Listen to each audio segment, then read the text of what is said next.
ನೀವು ಪ್ರಾಣಿ ಪ್ರಿಯರ ಪಕ್ಷಿ ಪ್ರಿಯರ ಮನೆಯಲ್ಲಿ ನೀವು ಪಾರಿವಾಳಗಳನ್ನು ಸಾಕ್ತಾ ಇದ್ದೀರಾ? ಹಾಗಾದರೆ ಎಚ್ಚರಿಕೆಯಿಂದಿರಿ. ನಿಮಗೊಂದು ವಾರ್ನಿಂಗ್ ಸಿಗ್ತಾ ಇದೆ.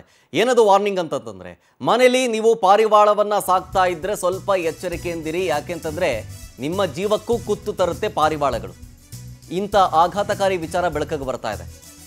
ಈ ಪಾರಿವಾಳಗಳಿಂದ ಮನುಷ್ಯನ ಮೇಲೆ ಉಸಿರಾಟದ ತೊಂದರೆಯ ಪರಿಣಾಮಗಳು ಬೀರುತ್ತೆ. ಆ ಪಾರಿವಾಳದ ಚಿಕ್ಕ ಪುಕ್ಕಗಳಿರುತ್ತಲ್ಲ, ಅದರಿಂದ ಉಸಿರಾಟದ ಜೊತೆಗೆ ಲಂಗ್ಸ್ಗೂ ಸಮಸ್ಯೆ ಆಗುತ್ತೆ. ಪುಕ್ಕಗಳು ಶ್ವಾಸಕೋಶ ಸೇರೋದ್ರಿಂದ ಉಸಿರಾಟದ ಸಮಸ್ಯೆ ಆಗುತ್ತೆ. ಆಮೇಲೆ ಪಾರಿವಾಳವನ್ನು ಪದೇ ಪದೇ ಮುಟ್ಟೋದ್ರಿಂದಲೂ ಕೂಡ ಕಾಯಿಲೆ ಬರುತ್ತಂತೆ. ಸ್ಕಿನ್ ಅಲರ್ಜಿ ಸೇರಿದಂತೆ ನಾನಾ ರೀತಿಯ ಕಾಯಿಲೆ ಬರೋ ಸಾಧ್ಯತೆ ಇದೆಯಂತೆ. ಇದಕ್ಕೆ ಸಂಬಂಧಪಟ್ಟಂತೆ ಎಕ್ಸ್ಪರ್ಟ್ಸ್ಗಳೇ ಕೊಡ್ತಾ ಇರುವಂಥ ವಾರ್ನಿಂಗ್ ಇದು, ನಾವಲ್ಲ. ಎಕ್ಸ್ಪರ್ಟ್ಸ್ಗಳೇ ಹೇಳ್ತಾ ಇರುವಂಥ ವಾರ್ನಿಂಗ್. ನಿಮ್ಮ ಜೀವಕ್ಕೂ ಕುತ್ತು ತರುತ್ತೆ ಅನ್ನುವಂಥ ಆಘಾತಕಾರಿ ವಿಚಾರವನ್ನು ಡಾಕ್ಟರ್ಸ್ಗಳು ಬಯಲಿಗೆಳಿತಾ ಇದ್ದಾರೆ. ಹೌದಾ, ಪಾರಿವಾಳದಿಂದಲೂ ಕೂಡ ಅಂದರೆ ಚಿಕ್ಕ ಪುಟ್ಟ ಆ ಒಂದು ಪುಕ್ಕಗಳಿಂದಲೂ ಕೂಡ ನಮಗೆ ರೋಗಗಳು ಬರುತ್ತಾ, ಅದನ್ನು ಮುಟ್ಟಿದ್ರೂ ಬರುತ್ತಾ ಅಂತಂದರೆ ಹೌದು ಅಂತ ಹೇಳ್ತಾ ಇದ್ದಾರೆ ಡಾಕ್ಟರ್ ಮಧುಸೂದನ್.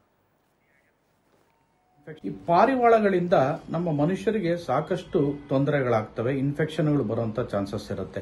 ಇದರಲ್ಲಿ ತುಂಬಾ ಮುಖ್ಯವಾದವು ಅಂತಂದ್ರೆ ನಮ್ಮ ಚರ್ಮಕ್ಕೆ ಅಲರ್ಜಿ ಆಗ್ತಕ್ಕಂಥದ್ದು, ತುರಿಕೆ ಆಗ್ತಕ್ಕಂಥದ್ದು, ಸಣ್ಣ ಪುಟ್ಟ ರ್ಯಾಷಸ್ ಬರ್ತಕ್ಕಂಥದ್ದು. ಈ ಅಲರ್ಜಿ ತುಂಬಾ ಸಿವಿಯರ್ ಆದಾಗ ಅನಾಫಿಲಾಕ್ಸಿಸ್ ಕೂಡ ಆಗುವಂತ ಚಾನ್ಸಸ್ ಇರುತ್ತೆ. ಹಾಗೆ ಇದರ ಬರ್ಡ್ ಡ್ರಾಪಿಂಗ್ಸ್ ಅಥವಾ ಪುಕ್ಕ ಸ್ಪೋರ್ಸ್ ಅನ್ನ ನಾವು ಇನ್ಹೇಲ್ ಮಾಡಿದಾಗ ನಮ್ಮ ಲಂಗ್ಸ್ಗೆ ಕಫ ತುಂಬಿಕೊಂಡು ನ್ಯೂಮೋನೈಟಿಸ್ ಆಗುವಂತ ಚಾನ್ಸಸ್ ಇರುತ್ತೆ. ಸೊ ಹಾಗೆ ಯಾರಿಗೆ ಈ asthma, COPD, interstitial lung disease, TB ಇವೆಲ್ಲ ಇರುತ್ತೆ, ಸೊ ಇವೆಲ್ಲ ಕೂಡ ಉಲ್ಬಣ ಆಗುವಂತ ಚಾನ್ಸಸ್ ಕೂಡ ತುಂಬಾ ಜಾಸ್ತಿ ಇರುತ್ತೆ.